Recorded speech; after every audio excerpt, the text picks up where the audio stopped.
நமக்கு வர எல்லா நோயும் கட்ல தான் ஸ்டார்ட் ஆகுது.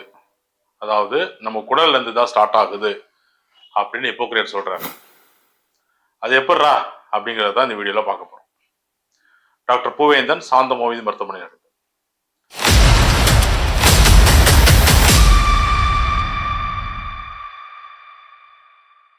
நம்முடைய குடல் பார்த்தீங்கன்னா வாயிலிருந்து ஆசனாய் வரையும் கிட்டத்தட்ட 10 மீட்டர். அதில் சாலிட் ஆர்கன்ஸ் விட்டுருங்க, லிவர், பேன்க்ரியாஸ், ஸ்டொமக் இதெல்லாம் விட்டுட்டோம் அப்படின்னா 7 to 8 மீட்டர்ஸ். சிறுகுடல் அதில் 6 மீட்டர், பெருகுடல் ஒரு 1.5 மீட்டர். ஸோ இவ்வளவு லென்த் இருக்கிற கட்டு தான் வந்து நம்மளுடைய ரெண்டாவது மூளை அப்படின்னா உங்களால் நம்ப முடியுதா? ரெண்டாவது ஹார்ட் கேள்விப்பட்டிருப்போம். காஃப் மசில் வந்து ரெண்டாவது ஹார்ட் அப்படின்னு சொல்லுவோம்.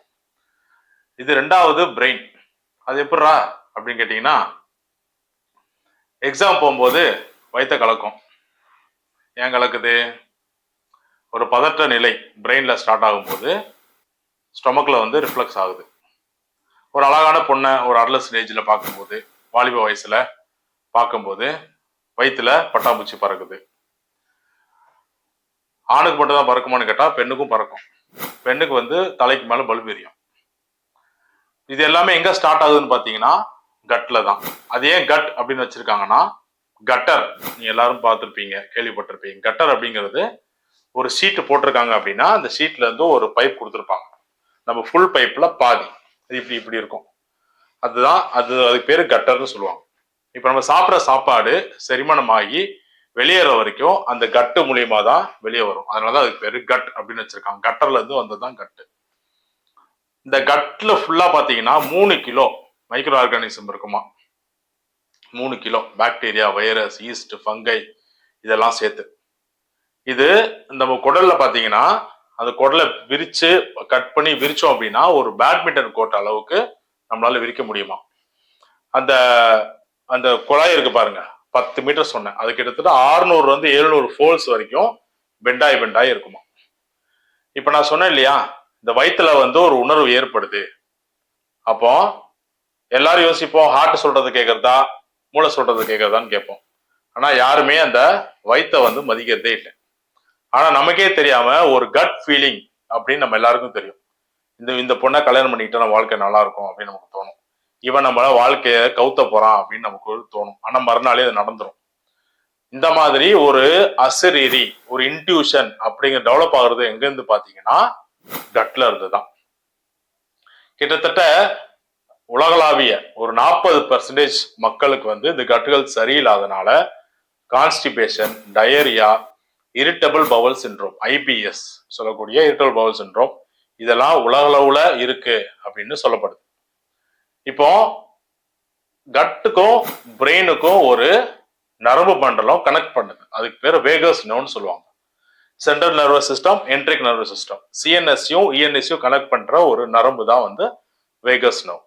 ஸோ மூளையில வந்து என்ன யோசிக்கிறோமோ அது கட்ல ரிஃப்ளெக்ஸ் ஆகும். ஒரு பதட்ட நிலையில இருக்கும்.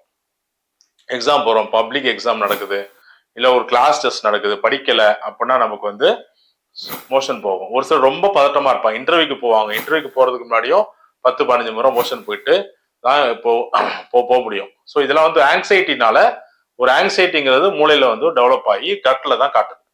ஸோ CNSக்கும் ENSக்கும் கனெக்ஷன் இருக்கு வேகஸ் நர்வ் மூலியமா.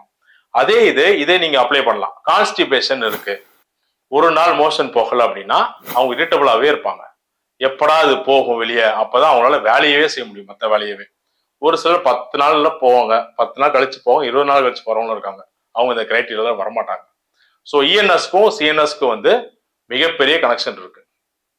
நான் சொன்ன மாதிரி வயிற்றுல பட்டாம்பூச்சி பறக்கிறதா இருக்கட்டும், நமக்கு ஒரு உள்ளு உணர்வு சொல்றதா இருக்கட்டும், இதெல்லாமே ஒரு கட் ஃபீலிங்ன்றது தான் வந்து கட்ல வந்து டெவலப் ஆகி பிரெயின்ல போகும். பிரெயின்ல இருந்து டெவலப் ஆகி கட்டுக்கு வரும். இதை எதுக்கு நம்ம இப்ப பேசிக்கிட்டு இருக்கோம் அப்படின்னு பாத்தீங்கன்னா, இரிட்டபிள் பவல் சிண்ட்ரோத்தை எப்படி சரி பண்றது, எப்படி அழகா மேனேஜ் பண்றதுன்றத இந்த வீடியோல பார்க்க போறோம். கட்ல பாத்தீங்கன்னா நிறைய மைக்ரோ ஆர்கானிசம், கிட்டத்தட்ட 3 கிலோ மைக்ரோ ஆர்கானிசம் இருக்குன்னு சொன்னோம் இல்லையா. அதுல நல்ல பாக்டீரியாவும் இருக்கு, கெட்ட பாக்டீரியாவும் இருக்கு. இது ரெண்டுமே சம அளவுல இருக்கும். அதுக்கு பேரு கட் பேலன்ஸ் சொல்லுவாங்க. அது சப்போஸ் ஒழுங்கா இல்ல அப்படின்னா அதுக்கு பேரு கட் டிஸ்பயாசிஸ் சொல்லுவாங்க. இதுதான் நம்ம கான்ஸ்டிபேஷனுக்கும் irritable bowel சிண்ட்ரோமுக்கும் வெயிட் போடுறதுக்கும் இந்த மென்ஸ்ட்ரல் கம்ப்ளைண்ட் டிஸ்டர்பன்ஸ் வர்றதுக்கும் ஒபிசிட்டி ஆகிறதுக்கும் இதுதான் முக்கியமான ரீசன் சொல்லப்படுது. இந்த பாக்டீரியா இல்ல பாத்தீங்கன்னா 2 வகையான பாக்டீரியா ரொம்ப முக்கியம். பாக்டீரியா ஆடியேட்டஸ்ன்னு சொல்லுவாங்க, ஃபெர்மிக்யூட்ஸ்ன்னு சொல்லுவாங்க. இந்த 2 ஃபெர்மிக்யூட்ஸும் பாக்டீரியாய்ட்ஸும் வந்து பாத்தீங்கன்னா பேலன்ஸ்ல இருக்கணும். இப்போ பாக்டீரியாய்ட்ஸ் அதிகமாச்சுனாலும் பிரச்சனை, ஃபெர்மிக்யூட்ஸ் அதிகமாச்சுனாலும் பிரச்சனை. இது ரெண்டுமே பேலன்ஸ் சம அளவுல இருந்துச்சு அப்படின்னா உங்க கட் ஹெல்த் ஹெல்த்தியா இருக்குன்னு அர்த்தம். உங்களுக்கு வெயிட் போடாது, ஐபிஎஸ்ல இருந்து சரியாயிடும். உங்களுக்கு ஃபெர்மிக்யூட்ஸ் அதிகமாகி பாக்டீரியாஸ் கம்மியாயிடுச்சு அப்படின்னா ஒபிசிட்டி வரும். இதே இது உல்டாவா, ஃபெர்மிக்யூட்ஸ் கம்மியா பாக்டீரியாய்டிஸ் அதிகமாயிடுச்சு அப்படின்னா உங்களுக்கு இரிட்டபிள் பவல் சிண்ட்ரோம் வரும். ஸோ இந்த பேலன்ஸ் வந்து எவ்வளவு இம்பார்ட்டன்றது உங்களுக்கு புரிஞ்சிருக்கும்.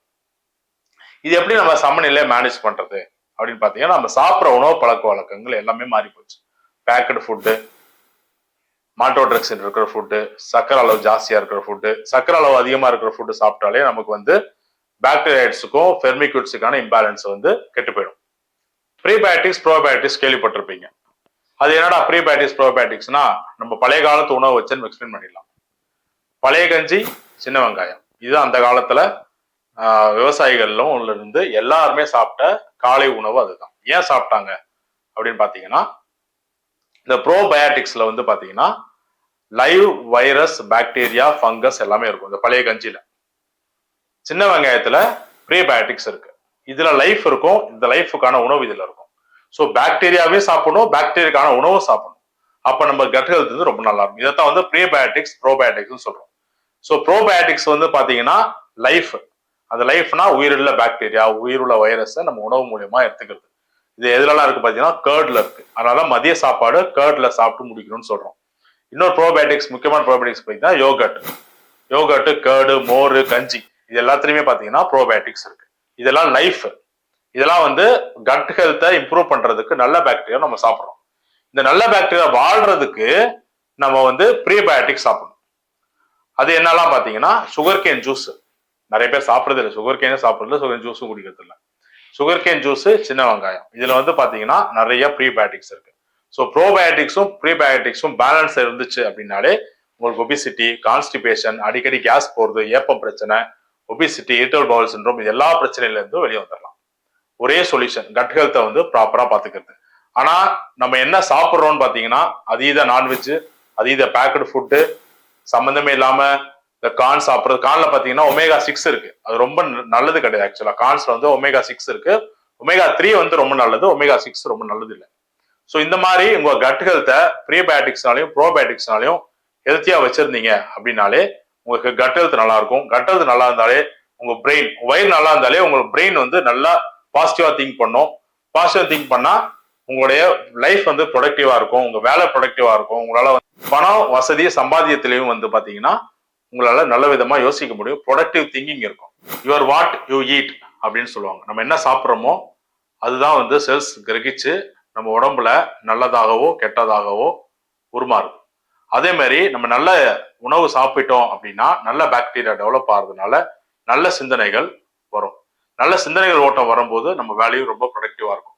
ஸோ நம்ம வேலை ப்ரொடக்டிவ் ஆயிடுச்சு அப்படின்னால நம்ம வாழ்க்கையில செல்வ செழிப்பும் ரொம்ப நல்லா இருக்கும். ஸோ ப்ரீபயோட்டிக்ஸ் ப்ரோபயோட்டிக்ஸ் ஃபாலோ பண்றதுனாலயே, இந்த பேலன்ஸ் பண்றதுனாலயே உங்களுடைய செல்வமும் வளரும், உங்களோட அறிவும் வளரும், உங்க வாழ்க்கையும் பிரகாசமா இருக்கும். நன்றி.